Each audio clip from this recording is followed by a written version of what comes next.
Okay, it's my turn. Okay, you can't talk. Yeah, Ovid, he can't talk, so he asked me to come and finish up the story, which is my story anyway. So what the hell? Okay, all right. So where we leave off? All right. So God calls me up to this mountain, right? And I'm like, "Hey, God, I heard you wanted to talk to me about some laws." And God is like, "First, go down, tell everyone not to come up here." And I'm like, "God, I already told them that." And God is like, "Who's God? You or me? Get the fuck down there and tell them to stay put." So I have to hike all the way back down this fucking volcano and get to the bottom and I'd be like, "Hey guys, I know I already told you this, but don't go up there. All right, God is very serious about you guys staying down here.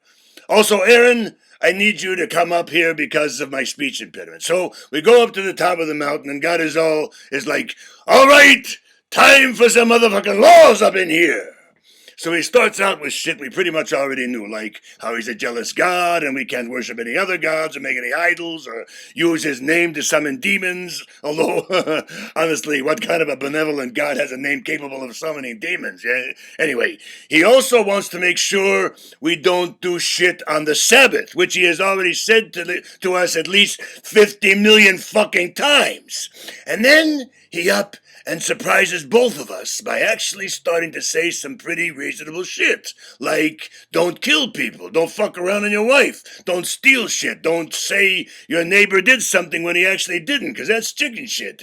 Also, don't steal shit from your neighbor. I feel like that one was kind of implicit in the don't steal shit clause, but I guess there's no harm in saying it twice. But then he keeps going with the whole fucking fucktron of other laws, like about how we gotta make an altar for him and some shit about slaves and reminding us again not to kill people or beat the shit out of them, and then a whole bunch of shit about oxen.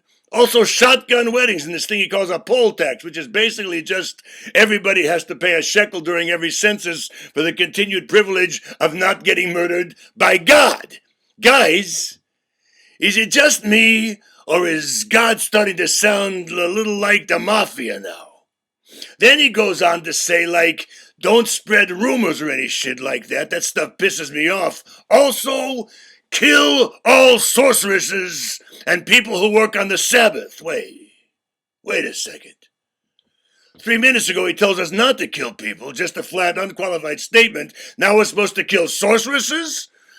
So let me get this straight. Don't kill anyone ever unless they do magic or they work on Saturday. Welcome back to Arbitrary Rules Theater. I'll be your host, Moses. Although, looking back, we probably should have taken a hint from the fact that God waited to say don't kill people until, like, rule number 5 out of 10. I'm sorry. I'm a little bitter about this shit, seeing as I basically got caught in the middle of an irrational asshole child of an omnipotent deity and a bunch of reasonably pissed off Jews. This is not the ideal political position, my friends, take it from me. Anyway, then God goes on to be like, "Hey man, I'm about to send one of my angels down to you.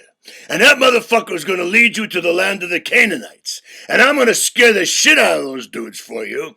And you are just gonna steamroll through their land, romping and stomping, pretty much just killing everything you see.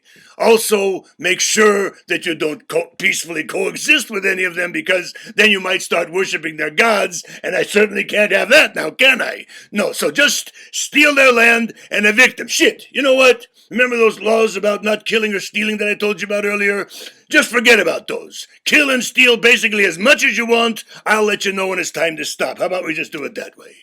So I'm like, okay, God, you got it, buddy. But you know, this is kind of a lot of laws you got me to remember here. Do you have anything to write this shit down on? And God is like, oh yeah, I've got all these stone tablets lying around. I was actually kind of trying to figure out what to do with them. Here, I'll write all this shit down on some of those, and then you get to carry them down the mountain. But first, send Aaron back down to the bottom and sit with me on this cloud of volcanic ash up here for like 2 months. And I'm like, well, that sounds unpleasant, but okay, I guess. And the rest is a story for another time.